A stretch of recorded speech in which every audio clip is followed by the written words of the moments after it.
The improbable plan. The Nexus loomed silently against the backdrop of stars, an artificial planetoid of gleaming black metal and pulsating energy fields. For 3 centuries, it had served as the impenetrable command center of the Sauriac's dominion, the most feared empire in the known galaxy. No weapon had ever scratched its surface. No hacking attempt had ever breached its systems. No spy had ever infiltrated its depths. The Sauriacs had built their reputation on cold efficiency and technological superiority.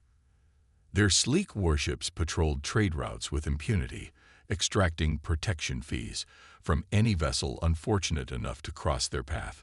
Their ground forces had subjugated dozens of worlds, their robotic soldiers marching in perfect formation across alien landscapes. But it was the Nexus that truly cemented their power, the brain from which all commands flowed. Sheltered behind defenses that had withstood the combined might of 3 galactic coalitions. Captain Maya Chen stared at the holographic projection of the Nexus floating above the briefing table, her dark eyes reflecting its blue light. At 36, she was already a legend within the battered remnants of the Earth Defense Force. Though not always for the right reasons, her unorthodox tactics had saved countless lives, but had also earned her reprimands from superiors who preferred caution over creativity. "It's not just a fortress," she said, addressing the 5 people gathered around the table. "It's a statement. We are untouchable." That's the message the Sauriacs have been sending for 300 years. Admiral Kowalski, the highest-ranking survivor of humanity's decimated fleet, rubbed his weary eyes. "And you're proposing to prove them wrong. With what? We have 3 functional warships left." "3, Captain. They have thousands." Maya nodded. "That's why we're not going to attack it with ships. You're suggesting a ground assault against the most heavily defended structure in the galaxy." Lieutenant Park scoffed. "Even if we could get close enough, which we can't, they'd detect any shuttle long before it reached the surface. We're not using shuttles either." Maya tapped a command into the holodeck, and the image zoomed in on a tiny section of the Nexus's outer ring. "We're going to ride in on their own supply drones." The silence that followed was deafening. Admiral Kowalski was the first to break it. "That's not possible." "With conventional thinking, no," Maya replied. "But conventional thinking is what got us here, on the brink of extinction with nowhere left to run. The Sauriacs have pushed us to our last refuge. In another month, they'll have found new terra, and that will be the end of humanity." She looked at each face around the table. Dr. Eliza Wong, the brilliant xenotechnologist who had spent years studying Sauriac's technology. Omar Faludi, the former thief-turned-military infiltration specialist. Takashi Sato, communications expert and the best hacker humanity had produced. Lieutenant Sarah Park, weapons specialist with an uncanny ability to adapt alien tech. And Admiral Kowalski, the last fleet commander, whose authorization she needed for this desperate gamble. "The Sauriacs' greatest strength is their absolute belief in their technological superiority," Maya continued. "They've become so reliant on automation and AI that they've forgotten what it's like to think outside rigid parameters. That's our advantage, human ingenuity." Dr. Wong leaned forward. "Even if we could somehow piggyback on their supply drones, which arrive on a random schedule we can't predict, their security scans would detect us immediately." Maya smiled. "Not if we're using their own tech against them." She nodded to Wong. "Tell them about the neural dampeners." Wong cleared her throat. "I've been studying the components we salvaged from that crashed Sauriac scout ship. Their neural scanning technology is designed to detect brain patterns, specifically the brain patterns they're familiar with. It's sophisticated, but it's also narrow." "Meaning?" Park asked. "Meaning it's calibrated for specific types of neural activity. Sauriac's brains work differently than ours. Their thought patterns are more sequential, less intuitive. I believe I can create dampening fields that would make our human brainwaves register as ambient electrical activity, essentially static." Kowalski frowned. "That sounds theoretical at best." "It is," Wong admitted. But it's possible. With the right calibration, we could potentially mask our presence from their scanners. And once inside, Kowalski pressed. Maya tapped another command, and the hologram shifted to show the interior layout of the Nexus, or what little of it Earth intelligence had been able to piece together from fragments of data. The Nexus has a central core, what we believe is their command nexus.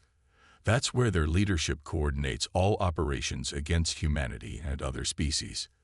If we can reach it, we can plan our package. Package? Park asked.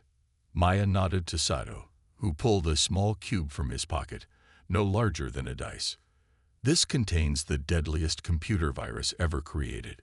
We've designed it specifically to target Soriac systems, using fragments of their own code against them. Once activated at the core, it will spread throughout the Nexus, corrupting their entire command structure. Their ships will lose coordination. Their ground forces will receive conflicting orders. It's not just a virus, Maya added. It's a series of cascading failures that will trigger across their entire network. But it has to be planted manually, at the heart of their command center. The room fell silent again as everyone contemplated the implications. Finally, Admiral Kowalski spoke. This plan relies on too many unknowns. The neural dampeners are untested. The layout of the Nexus is mostly guesswork. And even if you somehow make it inside, you'd need to navigate to the core without being detected. Maya met his gaze steadily. Yes, it's a long shot, but it's the only shot we have left. The Admiral held her stare for several long seconds before his shoulders slumped slightly. Who would go on this suicide mission? Myself, Wong, Faludi, Sato, and Park, Maya answered. A small team has better chances of remaining undetected. And how do you propose to get to the Nexus in the first place? It's surrounded by an entire fleet. Maya's expression hardened. That's where you come in, Admiral. We need a distraction, a significant one. Kowalski's eyes widened as he realized what she was suggesting. You want me to sacrifice our remaining ships, the last defense Earth has. If we succeed, you won't need those ships anymore, Maya replied quietly. If we fail, well, 3 ships won't save humanity anyway. The room descended into tense silence once more. Maya could see the conflict in the Admiral's eyes, weighing impossible odds against certain defeat. When would you leave? He finally asked. Tomorrow. The Soriacs are moving a new battle group into position. They'll be expecting your ships to retreat further, not attack. The surprise might buy us the few seconds we need to slip in alongside their returning scout vessels. Kowalski closed his eyes briefly. When he opened them, Maya saw resignation there, and perhaps a glimmer of desperate hope. Very well, Captain. You have authorization. God help us all. The preparation for the mission was a blur of activity. Dr. Wong worked through the night, fine-tuning the neural dampeners. Faludi and Park modified Soriac's equipment they'd salvaged over the years, creating disguises that would hopefully allow them to move through the Nexus if spotted from a distance. Sato ran simulation after simulation of this virus, ensuring it would spread as designed through the Soriac systems. Maya spent her time studying what little they knew of the Nexus' interior, committing every detail to memory. She also recorded a final message for her daughter, safely hidden away on New Terra with the other children of Earth's military personnel. If this mission failed, it would be the last she ever heard from her mother. The team assembled in the launch bay the following morning. The modified infiltration pod, barely large enough for the 5 of them, looked fragile against the backdrop of space visible through the bay's force field. Remember, Maya told her team as they made final equipment checks, the Soriacs think in linear patterns. If something goes wrong, do the unexpected. That's our advantage. They can't predict what they don't understand. Dr. Wong handed out the neural dampeners, small devices that attached behind the ear. These should mask our brain patterns, but don't take chances. Avoid direct contact with any Soriacs if possible. Faludi checked his pack of infiltration tools. Once we're in, We'll have approximately 6 hours before the power cells in these dampeners start to degrade. After that, their effectiveness drops rapidly. Sato patted the pocket containing the virus. The moment this connects to their central systems, we have 15 minutes to get out before chaos erupts. Park, ever practical, handed out small capsules to each team member. If capture is imminent, use these. The Sauriacs don't just kill prisoners. They extract information in ways that, well, you don't want to experience it. Maya nodded grimly. They all understood the stakes. A warning light flashed overhead, and Admiral Kowalski's voice came over the comms. "Captain, my ships are in position. We'll commence our attack in precisely 10 minutes. That should give you just enough time to reach the infiltration zone." "Understood, Admiral," Maya replied. "And thank you." There was a brief pause. "Make it count, Captain. Earth is counting on you." The team boarded the pod, securing themselves in the cramped space. Maya took the pilot's seat, activating the systems that would allow them to mimic a Sauriac scout vessel returning to the Nexus. As the pod launched into space, accelerating rapidly away from their hidden base, Maya felt an unexpected calm settle over her. The odds were astronomical. The plan was riddled with assumptions and guesswork. By all logical measures, they were flying to their deaths. But humans had never thrived on logic alone. They were creatures of intuition, of stubborn determination, of creative leaps that defied rational analysis. And perhaps, just perhaps, that was exactly what was needed to break into the unbreakable Nexus. In the distance, flashes of light erupted as Admiral Kowalski's 3 ships engaged the surprised Sauriac's fleet. The distraction had begun. Maya punched the thrusters, aiming their tiny vessel toward the heart of the enemy's power, toward a fortress that had never been breached. Until now. Breaking the unbreakable.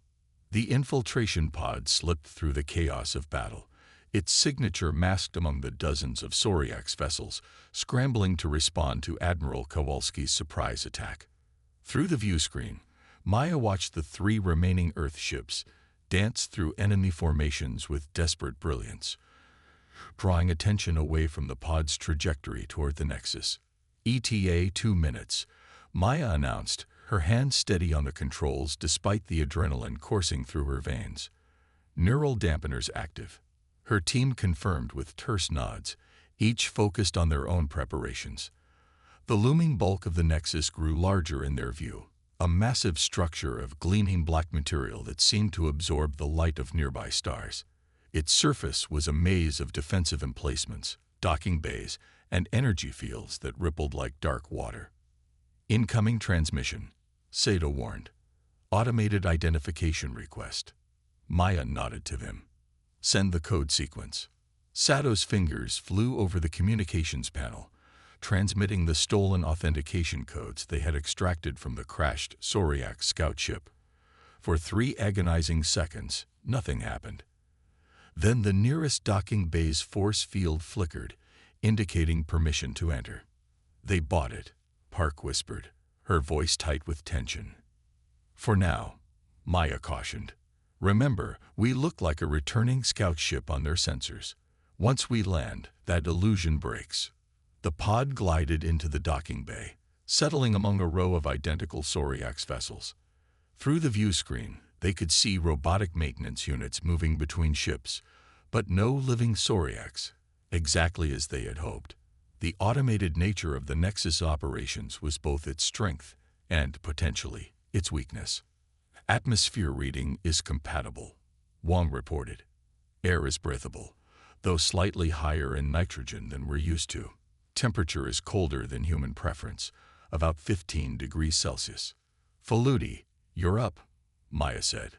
The infiltration specialist activated his scanner, sweeping the immediate area beyond their pod. "Automated security only in this section.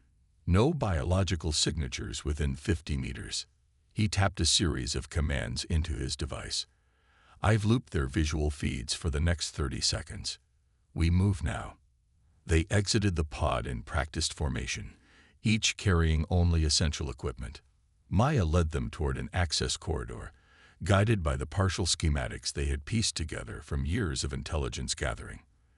The interior of the Nexus was as alien as they had expected, angular corridors of the same light-absorbing material as the exterior, illuminated by strips of cold blue light that pulsed in patterns that seemed almost alive. The central core should be 17 levels down, Maya whispered, consulting her wrist display. We need to find an access shaft. They moved swiftly but cautiously through the corridors, freezing whenever the distant sound of movement reached them. Twice they had to duck into recessed alcoves as patrol drones drifted past, their sensor arrays sweeping the hallways with invisible beams. Something's not right, Park muttered after they had descended 3 levels through a maintenance shaft. Security is lighter than we anticipated. They're overconfident, Faludi suggested. No one has ever breached the Nexus before. Maya frowned. Or they're concentrating their forces elsewhere. She tapped her comm unit. Sato, can you access any of their internal communications from here? The hacker pulled out a small device and pressed it against a data conduit running along the wall. After a moment, his expression grew grim. They're not deploying security internally because they're sending everything outward. The battle. It's not going well for our side. A moment of heavy silence fell over the team as they absorbed the implications. Admiral Kowalski's distraction was working. Too well. The Sauriaks were crushing Earth's last warships. We move faster, Maya decided. The moment those ships are destroyed, security will return to normal protocols. They increased their pace, taking greater risks as they descended through the levels of the Nexus. On level 10, they encountered their first real obstacle, a security checkpoint manned by actual Sauriaks guards rather than automated systems. The Sauriaks were imposing beings, tall with exoskeletons of a dark metallic blue, 4 upper limbs ending in precision manipulators, and sensory clusters where a human would have a head. Their movements were precise, almost mechanical, reflecting their highly ordered thought processes. 4 guards, Faludi whispered as they observed from a concealed position. Too many to take quietly. Maya studied the checkpoint, noting the pattern of the guards' movements and the layout of their equipment. Her mind raced through possibilities, discarding the conventional approaches that the Sauriaks would be prepared for. Dr. Wong, she said finally, those neural dampeners, can they be reversed? Made to project rather than suppress. Wong's eyes widened as she caught Maya's meaning. Theoretically, yes. They're basically field generators. If I recalibrate one, it could project a false neural signature instead of masking ours. Do it, Maya ordered. Make it emit the signature of a high-ranking Sauriaks officer, the most chaotic, agitated pattern you can manage. While Wong worked on the dampener, Maya explained her plan to the others. 5 minutes later, they were ready. Faludi took the modified device and placed it inside a small maintenance drone they had disabled and reprogrammed. The drone, now carrying what would register as a severely distressed Sauriaks commander, was sent rolling directly toward the checkpoint. The reaction was immediate. The guards' sensory clusters tilted toward the approaching drone, their postures shifting to alert stances. One of them moved forward, manipulators extended in what seemed to be a gesture of concern or inquiry. The drone, programmed to emit erratic movements, spiraled in a circle before racing down a side corridor. 3 of the guards immediately pursued it, leaving just one at the checkpoint.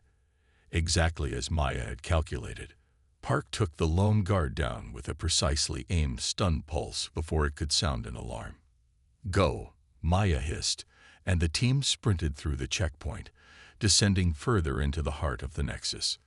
The lower levels became increasingly complex, a labyrinth of corridors, chambers filled with humming machinery, and security measures that grew more sophisticated with each level they descended. They bypassed biometric scanners using synthesized Sauriaks tissue samples Wong had cultivated. They navigated through gravity-shifted sections where the floor suddenly became the ceiling. Throughout it all, the neural dampeners continued to mask their human brain patterns from the Nexus's sensors. On level 16, just one above their target, Sato suddenly raised a hand in warning.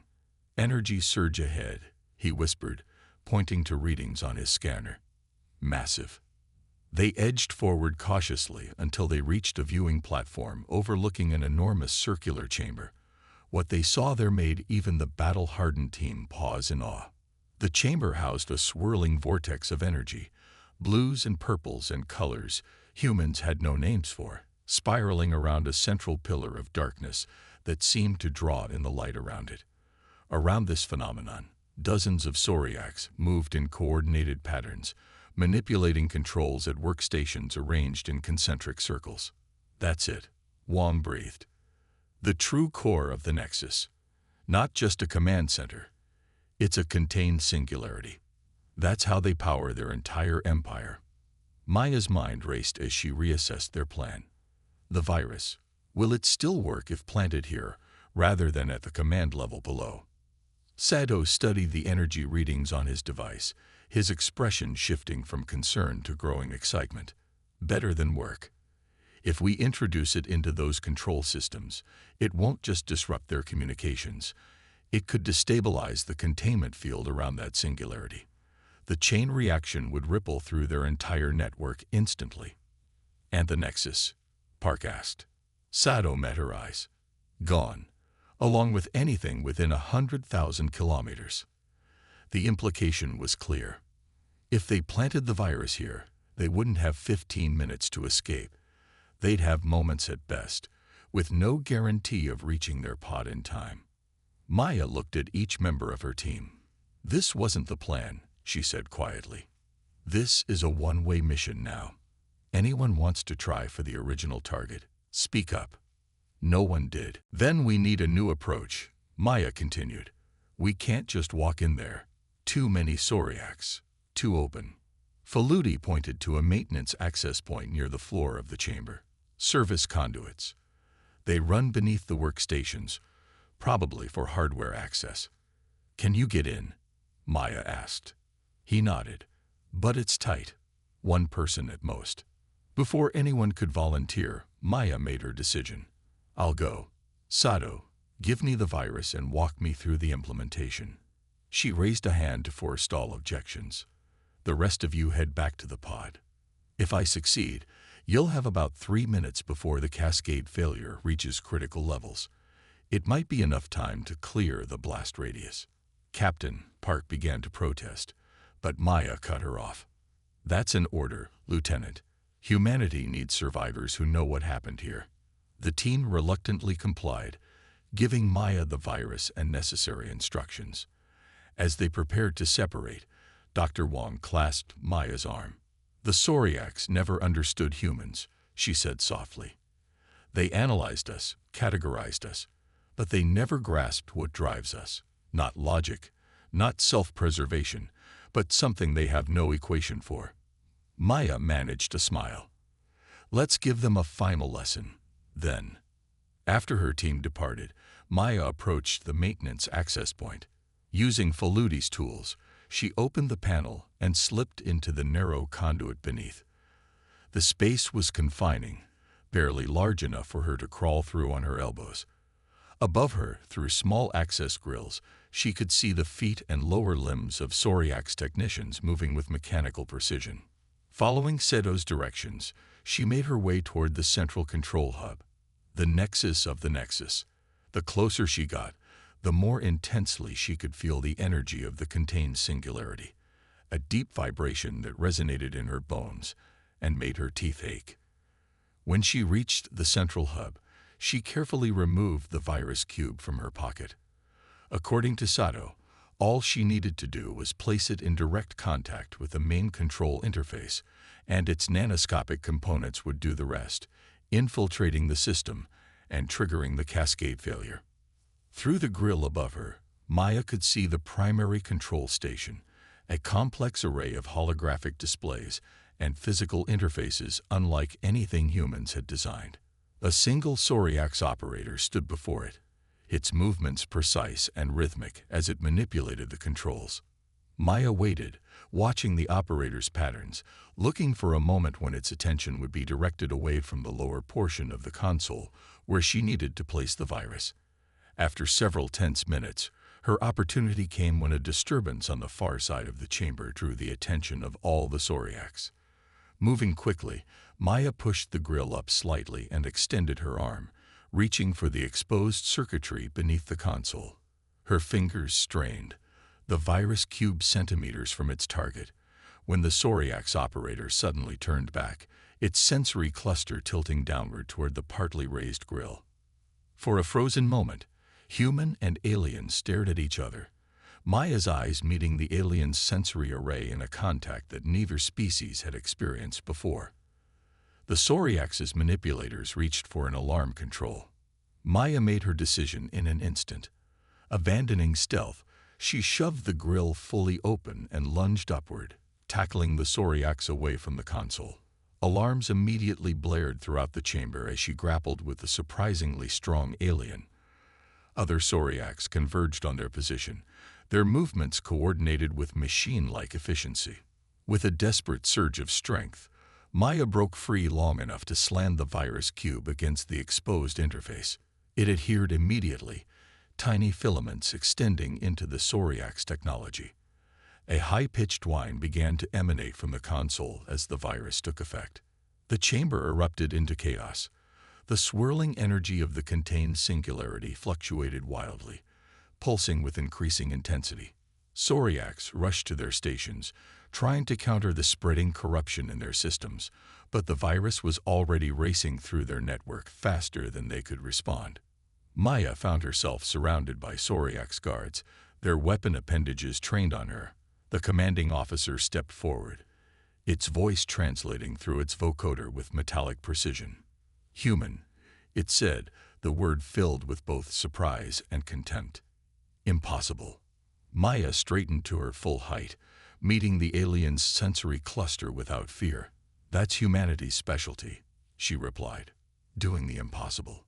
The energy vortex behind them was spinning faster now, tendrils of power lashing out as containment fields began to fail. Warning signals flashed across every display in the chamber. "You have destroyed yourselves as well," the Sauriac's commander stated. "Illogical." Maya smiled grimly. "Logic isn't everything." The deck beneath them shuddered as the cascade failure accelerated. Maya thought of her daughter, safe on New Terra, and of Admiral Kowalski's ships fighting their last battle. She hoped her team had made it far enough to survive what was coming. Throughout the Nexus, systems were failing. On vessels across Sauriac space, command suddenly cut off mid-transmission. On conquered worlds, robotic armies froze in confusion as their controlling intelligence dissolved into chaos. In the core chamber, the Sauriac's commander gave orders for Maya's immediate execution, but it was too late.